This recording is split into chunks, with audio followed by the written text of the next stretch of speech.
Hello class 8 students, this is your science teacher Agrima Rawat. Okay, so we have been doing the chapter number 8, cell. We have already talked about what the cell is and who have discovered the cell, what other things have been told about the cell, and other than this we have also talked about the shape and size of the cell, types of cells, types of organism on the basis of the cells, number of cells, right? So we have already talked about it. Now in this video we are going to talk about what the structure of cell is. Cell का structure क्या है, what is there inside the cell. We are going to talk about that in this video. Okay, so first thing we are going to talk about is plasma membrane. Okay, plasma membrane. This word came from it is also called as cell membrane. Okay, cell membrane, so we understand it, cell membrane, why it has been named as cell membrane, because like this is a cell and this is the cell and it is its membrane. ये क्या है, इसकी membrane है जो इसे cover कर रही है, protect कर रही है बाहर के outer external environment से. ठीक है, तो इसके अंदर जो भी है वो क्या है, सेल का पार्ट है और इसको कवर करने का कौन काम कर रहा है, प्लाज्मा मेम्ब्रेन या सेल मेम्ब्रेन. ठीक है, प्लाज्मा वर्ड आपके लिए लिक्विड फ्लूइड वगैरह के लिए यूज़ किया जाता है of the cells. Okay, like same here it is also there in the plant cell. ठीक है, अभी we are going to talk about how the plant and animal cell are different. So plasma membrane, this is the plasma membrane or you can say cell membrane. Okay, the inner side of membrane, जो अंदर की side जो आपको membrane दिखाई दे रही है इसमें, वो कौन सी है, राइट, वो है सेल मेम्ब्रेन. और बाहर वाली सेल वॉल है. ठीक है, प्लांट सेल में सिर्फ ऐसा होता है, जबकि एनिमल सेल में there is only one membrane that is called as cell membrane और प्लाज्मा मेम्ब्रेन. सिर्फ एक ही मेम्ब्रेन होती है एनिमल सेल में, जबकि प्लांट सेल में हमें दो तरह की मेम्ब्रेन देखने को मिलती है. एक तो आपकी है सेल मेम्ब्रेन जो हम प्लाज्मा मेम्ब्रेन जिसे कहते हैं, और उसके बाहर एक और वॉल होती है जिसे हम कहते हैं सेल वॉल. ठीक है, तो इनका काम क्या है, प्लाज्मा मेम्ब्रेन का काम क्या है, जो बाहर का इन्वायरमेंट है उससे इस सेल के कंटेंट को अलग रखना. ठीक है, जैसे आपने एक बाउंड्री दे रखी है सेल के कंटेंट को कि इसके अंदर रहना है, सारे सब जो भी सेल के अंदर की चीज़ें सब इस मेम्ब्रेन के अंदर रहेंगी. ठीक है, तो ये इसका काम है एक्सटर्नल इन्वायरमेंट से सेपरेट रखना सेल के कंटेंट को.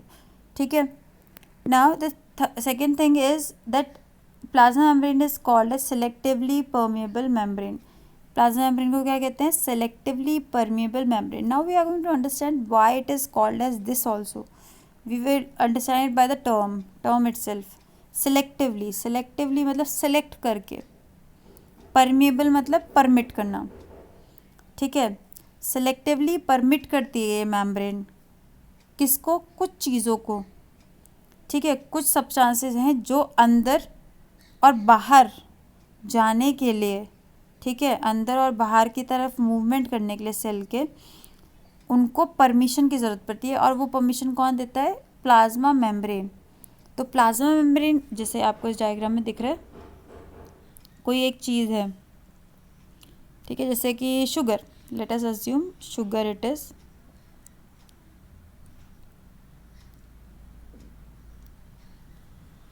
ओके, तो it is sugar. Now sugar needs to go inside the cell. Now the plasma membrane is going to check it what it is actually. उसका एक वेरिफिकेशन करेंगे कि वो शुगर है. अगर शुगर की अंदर ज़रूरत है तो शुगर अंदर जाएगी, अगर शुगर की अंदर ज़रूरत नहीं है तो प्लाज्मा मेम्ब्रेन उसे अंदर नहीं जाने देगी.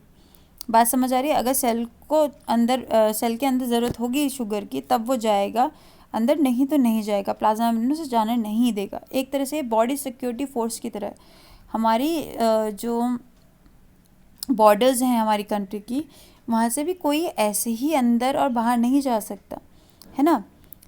पर्टिकुलर गेट्स हैं जहाँ से एंट्री होती है, वहाँ पे चेकिंग होती है पहले, फिर कोई इंसान अंदर आ सकता है हमारी कंट्री का। ऐसे ही बाहर जाते वक्त भी चेकिंग है ना, तो ऐसे किसी को भी नहीं अंदर बाहर जाने देंगे। तो वहाँ पे भी सिलेक्टिवली कर रहे हैं काम, ठीक है, परमिट कर रहे हैं सिलेक्टिवली किसी चीज़ को। Same to same plasma membrane also does the same thing in the cell, ठीक है, बात समझ आ रही है। It regulates the movement of substance in and out of the cell, okay. It means that the plasma membrane allows some material to pass through it while at some time it blocks other material from entering through it, ठीक है। किसी चीज़ को allow कर देगी अंदर आने के लिए और कुछ चीज़ों को ब्लॉक भी कर देती है अंदर आने के लिए या बाहर जाने के लिए, ठीक है। बात समझ आई, इस टर्म का मतलब समझ आ गया, okay. Let us continue now. The second thing we are going to talk is cell wall. I told you plasma membrane is found in both animal and plant cell. Plasma membrane तो हमें दोनों में, animal और plant दोनों में ही मिलती है, but the cell wall is only found in the cell of the plants. जो प्लांट्स की सेल है सिर्फ उसी में हमें सेल वॉल देखने को मिलती है। And what it is a outer thick layer. ये क्या है, बाहर एक और मोटी सी एक लेयर है, ठीक है, दैट प्रोवाइड्स प्रोटेक्शन, जो कि प्रोटेक्शन प्रोवाइड करती है प्लांट सेल को against the variation in the temperature. जो टेम्परेचर में वेरिएशन आते हैं, टेम्परेचर एकदम से बढ़ जाता है या घट जाता है, उससे प्रोटेक्शन कौन देगा, cell wall. Actually what is happening, अब इस चीज़ को समझना। एनिमल सेल को क्यों ज़रूरत नहीं पड़ रही है इस वेरिएशन ऑफ टेम्परेचर के लिए, क्योंकि animal cell can move from one place to another to protect it from the variation of the temperature. अगर टेम्परेचर में वेरिएशन आता है तो एनिमल जो है वो एक से दूसरी जगह पे मूव कर लेता है अपने आप को टेम्परेचर से बचाने के लिए। आपने ये माइग्रेशन चैप्टर में आपका पढ़ा भी होगा इन 7th class, right. many animals move from one place to another, migrate from one place to another to check the variation in the temperature, right। तो बट प्लांट तो ऐसा नहीं कर सकता। प्लांट तो अपनी जड़ छोड़ के नहीं चलो आज यहाँ पे गर्मी है तो मैं कहीं और चले जाता हूँ, ऐसा तो नहीं कर सकता प्लांट, राइट। सो उसको वहीं पर जहाँ पे वो खड़ा है, जहाँ जिस सॉइल में खड़ा है वहीं पे उसे देखना है कि वो अपना वो कैसे प्रोटेक्ट करे। तो there is a extra protective layer on the cell of the plant so that it can protect itself against the variation of the temperature and also high wind speed। बहुत तेज़ हवा चल रही है, प्लांट पे ज़ोर से लग रहा है। अब एनिमल्स तो छुप सकते हैं कहीं जाके, बट प्लांट्स तो नहीं कर सकते, प्लांट्स को तो वहीं खड़े रहना है। तो उससे प्रोटेक्ट करने के लिए भी सेल वॉल काम करेगी, ठीक है। Atmospheric moisture also. Atmospheric moisture what do mean by that. Atmosphere में जो मॉइस्चर है, जो नमी है, ठीक है, नमी क्या होती है, पानी, ठीक है, हल्का सा पानी का अंश होता है हवा में, ठीक है, जो हमें ऐसे नहीं दिख रहा, जैसे बारिश की बूंदों की तरह नहीं दिख रहा, बट है, ठीक है। कभी कभी आपको चिपचिपा सा फील होता है, ठीक है, बहुत ज़्यादा जब बारिश का मौसम हो जाता है, बहुत ज़्यादा। अभी आपका सितंबर वगैरह में क्या होगा कि एकदम से चिपचिपा सा मौसम हो जाएगा, बहुत सारी बारिश होती है, उसके बाद हवा में क्या हो जाती है, नमी हो जाती है, जिसकी वजह से चिपचिपा मौसम हो जाता है, क्योंकि हवा में क्या है, मॉइस्चर है, ठीक है। वो एटमॉस्फेरिक मॉइस्चर है, वो भी बहुत ज़्यादा अच्छा नहीं है प्लांट्स के लिए, तो उससे ही बचना पड़ता है प्लांट्स को कभी कभी, ठीक है। So how they are going to protect itself from that, through the cell wall. Are you getting my point.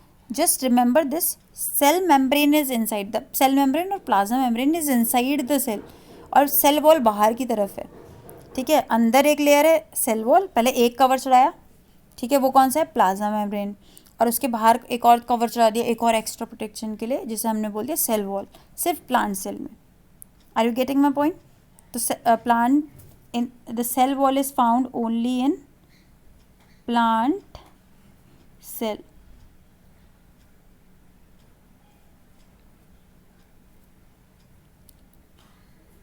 okay, plant cell. Are you getting it clear? Okay, now we are moving further. Now we have talked about the layer, outside layer। इस layer के बारे में हमने बात कर ली है, जो cell membrane है, right। In the plant cell we have talked about the cell wall also। Now we are going to talk about the fluid inside it। Here you can see that the yellow content, ठीक है, yellow वाला भी देख लेते हैं। ये क्या है, नदी जैसी है एक, जिसमें पानी भरा हुआ है, एक फ्लूइड भरा हुआ है, ठीक है, जिसके ऊपर और सारी चीज़ें तैर रही हैं, ठीक है। अच्छा, ये जो न्यूक्लियस है ना, ये वाइट वाला आपका जो बीच वाला सेंटर पोर्शन है, this is the nucleus. The matter, the fluid between the nucleus and the cell membrane, the fluid part between the cell membrane and nucleus is called the cytoplasm. क्या कहते हैं? cytoplasm. Now there is a we can understand this term. Okay, cyto means cell. cyto का क्या मतलब होता है? cell. Okay, plasm मतलब fluid, तो सेल का फ्लूइड दैट इज साइटोप्लाज्म, ठीक है। न्यूक्लियस और न्यूक्लियर मेम्ब्रेन, अच्छा यहाँ पे न्यूक्लियर एनवलप लिखा है, मैं अभी समझाऊंगी आपको न्यूक्लियर एनवलप आगे, ठीक है। कवरिंग है न्यूक्लियस की एक तरह से, ठीक है, इतना समझेंगे अभी। तो सेल मेम्ब्रेन एंड न्यूक्लियस के बीच में जितना भी कंटेंट है दैट इज जितना भी फ्लूइड पार्ट है that is called as cytoplasm. Clear? On this cytoplasm all the other organelles means इसके अंदर जो organs हैं जो अलग अलग काम कर रहे हैं, ठीक है। like understand this like this, in our body, human body में हमारे brain है जो एक organ है जो कि thinking, controlling इन सब चीज़ों का काम कर रहा है हमारी बॉडी में। हमारा stomach है, that is our organ, that is digesting our food, हमारा खाना पचा रहा है स्टमक, ठीक है। Lungs are use for breathing, ठीक है, रेस्पिरेशन, तो लंग्स हमारे इस चीज़ के लिए यूज़ हो जा रहे हैं। तो ये सारे ऑर्गन्स हैं ना जो हमारी बॉडी के अंदर काम कर रहे हैं। वैसे ही सेल के अंदर भी अलग अलग पॉइंट्स होते हैं जहाँ पे अलग अलग काम चल रहे हैं, उन्हें हम क्या कहते हैं? सेल के ऑर्गेनेलीज, ठीक है, ध्यान रखना। ऑर्गेनेलीज एक तरह से सेल के ऑर्गन्स हैं, ओके। इनके बारे में हम आगे चल के आप फर्दर क्लासेस में पढ़ेंगे, माइटोकॉन्ड्रिया, गोल्गी बॉडीज, राइबोसोम, कुछ ऑर्गेनेलीज के बारे में हम इन क्लासेस में पढ़ेंगे, बट आगे आप फर्दर क्लासेस में पढ़ेंगे, ठीक है। सो इनके अंदर ऑर्गेनेलीज प्रेजेंट होते हैं साइटोप्लाज्म के अंदर।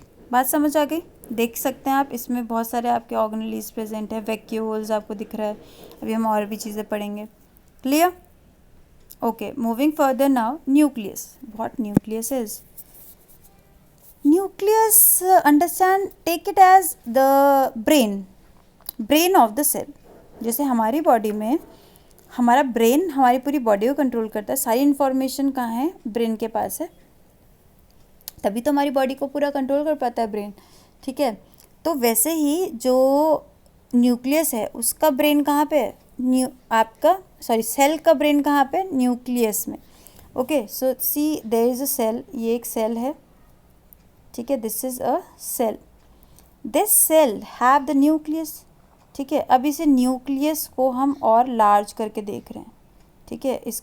ये क्या है? पूरा एक न्यूक्लियस है, ये क्या है?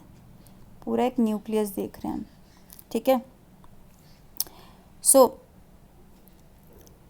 दिस इज द न्यूक्लियस, ये जो आपका अंदर का कंटेंट है, ठीक है, आपका ये दिख रहा है आपको, यहाँ पे आपको थ्रेड लाइक स्ट्रक्चर्स दिखा रखे हैं ऐसे करके पर्पल कलर में, ठीक है। ये क्रोमेटिन है और ये न्यूक्लियोलस न्यूक्लियस के अंदर होता है, ठीक है। न्यूक्लियस के अंदर क्या होता है? न्यूक्लियोलस। बात समझ आई? अच्छा, तो अभी हम क्या समझ रहे हैं? सिर्फ न्यूक्लियस, ठीक है।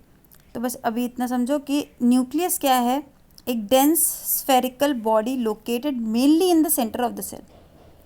ज़्यादातर आपको जो न्यूक्लियस है वो सेंटर में देखने को मिलता है, ठीक है, किसी भी सेल के, ठीक है। इसमें सबको सारी इन्फॉर्मेशन प्रेजेंट है, ओके। नेक्स्ट थिंग, ये वाला पॉइंट हम आगे चल के समझते हैं। अभी हम समझते हैं जो entire content of the living cell including cytoplasm and nucleus is called protoplasm. Very important point, protoplasm किसको कह रहे हैं?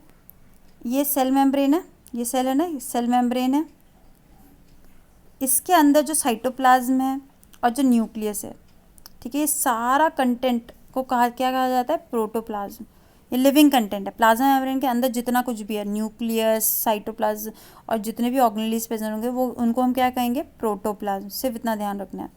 Okay, now the next thing, अब हम पढ़ेंगे structure of the nucleus. Nucleus का स्ट्रक्चर कैसा होता है, ठीक है, अच्छी तरह से समझिएगा।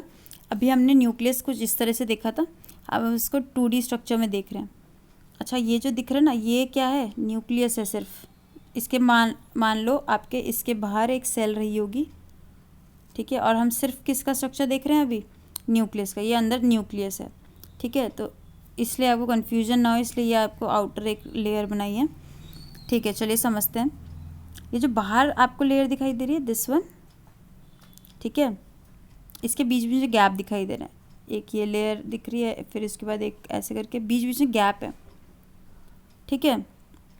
ये बीच में छेद होते हैं ताकि कोई भी चीज़ न्यूक्लियस के अंदर और बाहर जा सके, ठीक है। अंदर बाहर जाने का रास्ता है एक तरह से ये न्यूक्लियस के, ठीक है। इसे हम क्या कहते हैं, ये जो लेयर है ना, ये इन्हें हम क्या कहते हैं, न्यूक्लियर एनवेलप या न्यूक्लियर मेम्ब्रेन, ठीक है। सेल की जो मेम्ब्रेन थी, हमने उसे सेल मेम्ब्रेन कहा था। न्यूक्लियस की जो मेम्ब्रेन है, जो उसे न्यूक्लियस के अंदर के कंटेंट को साइटोप्लाज्म से अलग करिए, उसे हम क्या कहते हैं, न्यूक्लियर मेम्ब्रेन या न्यूक्लियर एनवेलप। एनवेलप भी तो यही काम करता है ना, किसी कोई चिट्ठी या आप राखी वगैरह भेजते हैं तो एनवेलप के अंदर भेज रहे हैं। एनवेलप क्या कर रहा है, बाहर के एनवायरनमेंट से उसे बचा रहे हैं, राइट, समझ आ रही है बात। सो यहाँ पे लिखा था, nucleus is the separated from the cytoplasm by a membrane. Nucleus is separated from the cytoplasm by a membrane called nuclear membrane. Are you getting my point. Nucleus को साइटोप्लाज्म से सेपरेट करने के लिए जो मेम्ब्रेन है उसे हम क्या कहते हैं, न्यूक्लियर मेम्ब्रेन। दिख रहा है ना, सेल यहाँ पे साइटोप्लाज्म रहा होगा, तो इस साइटोप्लाज्म से कौन अलग कर रहा है, न्यूक्लियस के कंटेंट को, आपका nuclear membrane. Are you getting it, okay. Now nucleolus, we are going to understand what nucleolus is. Nucleolus is a body inside the nucleus. Nucleus के अंदर एक ऑर्गेनली प्रेजेंट है, एक तरह से आप समझ लो, जिसे हम न्यूक्लियोलस कहते हैं। Okay, clear. Next thing, okay, thread like structure in the nucleus that carry genes and help in inheritance or transfer of characters from parents to the offspring is called chromosome. Okay, अब इस चीज़ को समझना, आपको ये धागे धागे जैसी चीज़ें दिखाई दे रही हैं, ठीक है। आप आगे चल के पढ़ेंगे इनके बारे में ज़्यादा तो अच्छी तरह से, अभी मैं आपको थोड़ा बहुत समझा देती हूँ। ये धागे जैसे ऐसे ऐसे करके चीज़ें दिख रही हैं आपको। जब तक आपकी सेल नॉर्मली पड़ी रहती है तो वो कुछ इस तरीके, उसके अंदर ये थ्रेड लाइक चीज़ें दिखाई दे, धागे जैसी फैली पड़ी हुई, ठीक है। दिख रहा है ना, ये दिख रहा है आपको डार्क कलर में, तो ये क्या है, आपका क्रोमेटिन, ठीक है। यही आपका जेनेटिक मटेरियल होता है।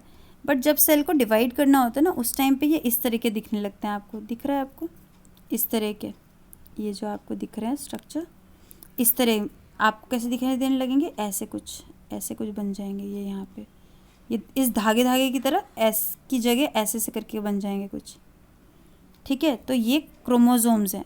क्रोमोसोम्स हमारी बॉडी में इनहेरिटेंस का काम करते हैं, कैरेक्टर्स का, पेरेंट्स से ऑफस्प्रिंग्स में। अब इस चीज़ को समझिएगा। अब कभी कभी आपको बोला जाता है जैसे कि तुम्हारा फेस तो तुम्हारी मम्मी की तरह है, तुम्हारी नाक तो अपने पापा की तरह है, तुम्हारी आंखें अपने मम्मी की तरह है, ठीक है, तुम्हारी नाक अपनी फादर की तरह है, ऐसे करके बहुत सारे वो बोले जाते हैं ना।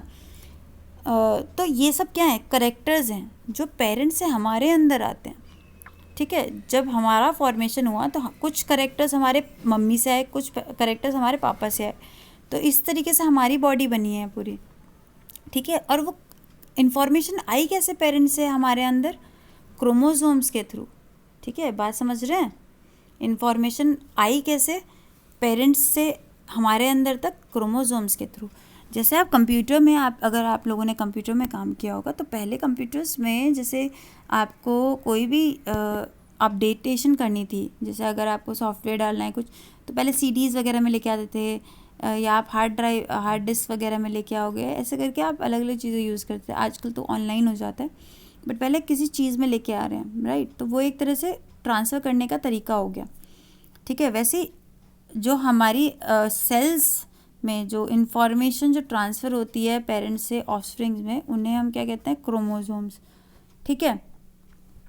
क्रोमोसोम्स जो हैं सिर्फ कब दिखाई देते हैं, जब सेल डिवाइड हो रही हो, ठीक है। तो क्रोमोसोम्स कब दिखाई देंगे, जब सेल डिवाइड हो रही हो, सिर्फ तभी, तब नहीं तो क्रोमेटिन की फॉर्म में दिखाई देते हैं, जैसे अभी मैंने दिखाया ना तुम्हें कि धागे धागे जैसे, ठीक है, सिर्फ ऐसे ऐसे धागे धागे जैसे दिखाई देते रहेंगे जब तक सेल को डिवाइड नहीं होना, ठीक है। ऐसे धागे से फैले पड़े हैं ऐसे करके दिखाई देंगे, बट जब उन्हें सेल डिवाइड होना होगा तब वो कैसे दिखने लगेंगे हमें, कुछ इस तरह के, ठीक है।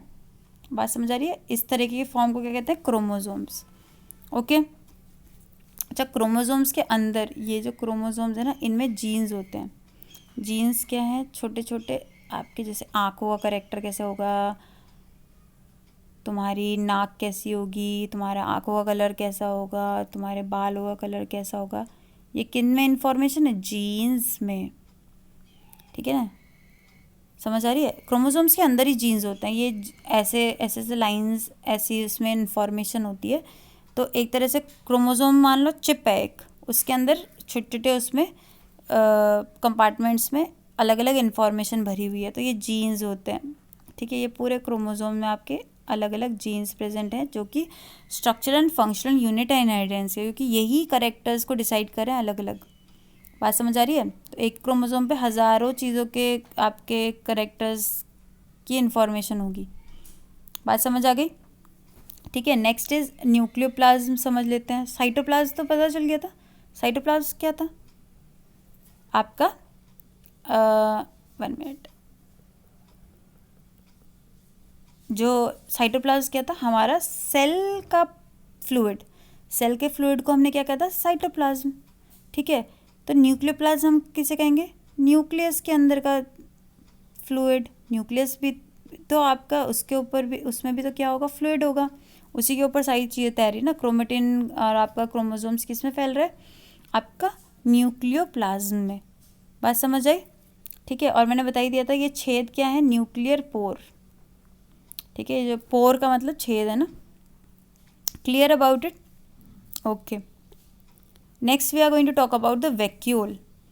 वैक्यूल क्या होते हैं, वैक्यूल या खाली जगह, वैक्यूल क्या होता है, खाली जगह वाले ऐसे पैकेट्स हैं जिनके अंदर कुछ और चीज़ें स्टोर हो सकती हैं, ठीक है। यहाँ दिख रहा है आपको, there white structure, here white structure, this is the vacuole, ये खाली जगह है। यहाँ पे एनिमल सेल्स अलग अलग काम करती हैं, या कुछ स्टोर कर सकती हैं, अलग अलग काम कर सकती हैं। अच्छा, प्लांट सेल में देखो, ये बीच वाला क्या है, ये वैक्यूल, ठीक है, ये क्या है, vacuole, are you getting it. तो यहाँ पे वैक्यूल देखो सिर्फ एक होता है, प्लांट सेल में हमेशा ध्यान रखना, वैक्यूल क्या है, सिर्फ एक होगा, बट बड़ा वाला होगा, बहुत ही बड़ा। सेल की ज़्यादातर जगह सिर्फ किसने घेर रखी है, वैक्यूल ने घेर रखी होती है। इसके अंदर प्लांट बहुत सारी चीज़ें स्टोर करके रखता है, अपना जितना खाना एक्स्ट्रा होता है या वेस्ट मटेरियल होता है सब इसमें आके स्टोर कर देता है, ठीक है। और एनिमल्स भी इस तरह से, एनिमल्स में क्या होता है, वैक्यूल होंगे ज़्यादा, नंबर में ज़्यादा होते हैं, बट होते हैं छोटे छोटे, ठीक है। यहाँ पे एक ही वैक्यूल है प्लांट सेल में, बट बड़ा है। यहाँ पे वैक्यूल क्या है, बहुत सारे हैं, बट आपके क्या हैं, छोटे छोटे हैं, क्लियर। तो वैक्यूल क्या है, फ्लूइड फिल्ड मेम्ब्रेन, इनके अंदर फ्लूइड भरा रहता है, और इसके अंदर कोई भी और चीज़ें, सॉलिड चीज़ें आप स्टोर करके रख सकते हो, सॉलिड लिक्विड कैसी भी चीज़ें आप स्टोर करके रख सकते हो, ठीक है। प्लांट सेल का जो वैक्यूल है ऑब्वियसली वो ज़्यादा बड़ा होता है एनिमल सेल से, दिख ही रहा है हमें डायग्राम में भी, सब बात समझ आ गई ना। खाली जगह है जहाँ पे आप कोई भी चीज़ स्टोर कर सकते हो, प्लांट सेल में और एनिमल सेल में स्टोर हो सकती है, clear. Next last is plastid. Plastids क्या हैं, आपको ये प्लांट सेल में दिख रहे थे, ये ग्रीन ग्रीन से स्ट्रक्चर दिखाई दे रहे थे, यहाँ पे साइटोप्लाज्म भी प्रेजेंट है, ठीक है। साइटोप्लाज्म के बीच बीच में ग्रीन ग्रीन स्ट्रक्चर्स दिखाई दे रहे हैं हमें हमको, ठीक है। ये ग्रीन ग्रीन स्ट्रक्चर्स क्या हैं, इन्हें कहते हैं हम प्लास्टिड या फिर क्लोरोप्लास्ट। अभी समझते हैं। Plastids are only found in plant cell. Plastid सिर्फ किस में मिलते हैं हमें, प्लांट सेल में, एनिमल सेल में नहीं मिलते, ठीक है। अच्छा ज़रा ध्यान करो, अभी हमने जो चीज़ें पढ़ी हैं उनमें से एक और चीज़ थी जो सिर्फ प्लांट सेल में मिलती है, सेल वॉल। सेल वॉल भी कहाँ मिलती है, प्लांट सेल में मिलती है। तो प्लास्टिड भी आपको सिर्फ कहाँ में देखने को मिलेगा, प्लांट सेल में। This is not found in animal cell. Okay, now plastid are the coloured bodies. Coloured bodies जो कि आपकी प्लांट सेल में साइटोप्लाज्म में फैली होती है। दिख रहा है साइटोप्लाज्म के अंदर फैली हुई है, साइटोप्लाज्म तो है ही यहाँ पे, ठीक है। बट इसके साथ साथ क्या प्रेजेंट है आपका, यहाँ पे ग्रीन कलर के स्ट्रक्चर्स दिखाई दे रहे हैं हमें, जो कि हम जिन्हें कहते हैं प्लास्टिड्स, ठीक है। कलर्ड है, अब ये ग्रीन दिखाई दे रहे हैं। इसके अलावा आपके रेड, ऑरेंज, येलो कलर के भी प्लास्टिड होते हैं, ठीक है। अच्छा, ये जो अलग अलग कलर्स के प्लास्टिड्स हैं इन्हें हम अलग अलग नाम देते हैं। हमें अभी हम किसके बारे में बात करेंगे, ग्रीन कलर वाले प्लास्टिड के बारे में बात करेंगे, जिससे हम कहते हैं क्लोरोप्लास्ट। ग्रीन कलर के प्लास्टिड को क्या कहते हैं, क्लोरोप्लास्ट। अब ये इसका कलर ग्रीन क्यों होता है भाई, क्यों इस क्लोरोप्लास्ट का कलर ग्रीन है। पत्तियों का कलर देखा है आपने, what is the colour of leaf, it is green. किस वजह से ग्रीन होता है, क्योंकि उसमें क्लोरोप्लास्ट प्रेजेंट है। और क्लोरोप्लास्ट के अंदर क्या होता है, एक पिगमेंट होता है, ग्रीन कलर का पिगमेंट। पिगमेंट मतलब कलर, ठीक है। ग्रीन कलर का पिगमेंट प्रेजेंट होता है, जिसको हम कहते हैं क्लोरोफिल। क्या कहते हैं, क्लोरोफिल, ठीक है। क्लोरोप्लास्ट से याद रखो, क्लोरोफिल, ठीक है। तो क्लोरोप्लास्ट का कलर ग्रीन क्यों है, क्योंकि उसमें अंदर क्लोरोफिल है। और इसी वजह से प्लांट्स ग्रीन दिखाई देते हैं हमें। ज़्यादातर जो प्लांट्स होते हैं वो ग्रीन होते हैं हमारे, ठीक है। लीफ ग्रीन होती हैं उनकी। अब इसका काम क्या है क्लोरोफिल का, अब समझते हैं इसे। क्लोरोफिल जो है, एक तो first work of chlorophyll is that it gives green colour to the leaves. तो क्लोरोफिल का पहला काम क्या हो गया, वो जो है आपकी जो लीव्स हैं, पत्तियां हैं, उन्हें ग्रीन कलर देता है। दिख रहा है आपको, यहाँ पे एक लीफ है जिसका कलर क्या है, ग्रीन है, ठीक है। Next, chloroplast traps solar energy and utilise this energy to manufacture food for the plant by the process of photosynthesis. ये बहुत इंपॉर्टेंट है। In previous classes you would have studied about the photosynthesis. Photosynthesis के बारे में आपने पढ़ा ही होगा। What photosynthesis is, photosynthesis is the process by which a plant make its own food। Photo का मतलब, इस टर्म का मतलब पता है किसी को, फोटो का क्या मतलब होता है, फोटो का मतलब होता है लाइट। फोटो का मतलब क्या होता है, लाइट। सिंथेसिस मतलब बनाना। लाइट की मदद से जो खाना बनाने का प्रोसेस है उसे हम क्या कहते हैं, फोटोसिंथेसिस। तो जो लीव्स हैं प्लांट की, वो क्या करती हैं, आपको पता होगा इतनी चीज़ कि जो पेड़ होते हैं उनको जब तक आप अगर ज़्यादा अच्छी धूप ना मिले उन्हें, तो वो मुरझा जाते हैं। क्यों मुरझाए वो, अगर उन्हें धूप नहीं मिल रही तो वो मुरझा क्यों रहे, बिकॉज पेड़ धूप में ही अपना खाना बना पाते हैं। धूप की एनर्जी को, जो सन से एनर्जी आ रही है, उसे हम कहते हैं सोलर एनर्जी, उसे पकड़ लेती है, ट्रैप कर लेती है अपने अंदर, ठीक है। कौन ट्रैप कर रहा है, क्लोरोप्लास्ट। जो पत्तियों में ग्रीन कलर है वो किसकी वजह से, क्लोरोप्लास्ट की वजह से। तो क्लोरोप्लास्ट क्या करता है, सोलर एनर्जी को अपने अंदर ट्रैप कर लेता है और उसकी एनर्जी को यूज़ करके अपना खाना बनाता है। अब इस चीज़ को आपने घर में भी देखा होगा कि मम्मी को सब्जी बनानी है तो सब कुछ डाल दिया मम्मी ने, उसमें सब्जी डाल दी, नमक डाल दिया, तेल वगैरह सब उसमें डला हुआ है। बट कब तक खाना नहीं पकेगा, जब तक आपका जो खाना है वो गैस पे ना रखा हो। गैस क्या है, एक एनर्जी है, ठीक है। तो खाना पकाने के लिए हमें भी तो एनर्जी की ज़रूरत पड़ी, तो प्लांट्स को भी एनर्जी की ज़रूरत पड़ती है। और वो कौन सी एनर्जी को यूज़ करते हैं, सोलर एनर्जी, ठीक है। उनके पास कोई गैस पाइप तो है नहीं, गैस सिलेंडर तो है नहीं, तो वो कौन सी एनर्जी लेते हैं, सन की एनर्जी को लेते हैं, जिसे हम कहते हैं सोलर एनर्जी। और उस एनर्जी को पकड़ता कौन है, क्लोरोप्लास्ट। तो एक तरह से क्लोरोप्लास्ट हमारा सिलेंडर हो गया प्लांट का, ठीक है। और इस एनर्जी की मदद से प्लांट्स अपना खाना बनाते हैं, जिस प्रोसेस को हम बोलते हैं फोटोसिंथेसिस। यहाँ पे आप देख ही सकते हैं that light is been passed on here, light यहाँ पे पास कर दी गई, ठीक है, पत्तियों में, लीफ में आई लाइट, ठीक है, और इसी से खाना बना। ये कार्बोहाइड्रेट क्या है, this is the food of the plant, ठीक है। इसमें इंग्रेडिएंट्स क्या क्या लगे, कार्बन डाइऑक्साइड, वाटर लगा, और सन की लाइट लगी, और क्लोरोफिल, क्लोरोप्लास्ट या क्लोरोफिल लगा आपका, और इनसे आपका क्या बनी, खाना बना और ऑक्सीजन बनी, ठीक है। So this is very main, this is very important thing, ठीक है। तो आप ये क्या है, plastids, plastids are very important, okay. So I think everybody is clear about it. Thank you.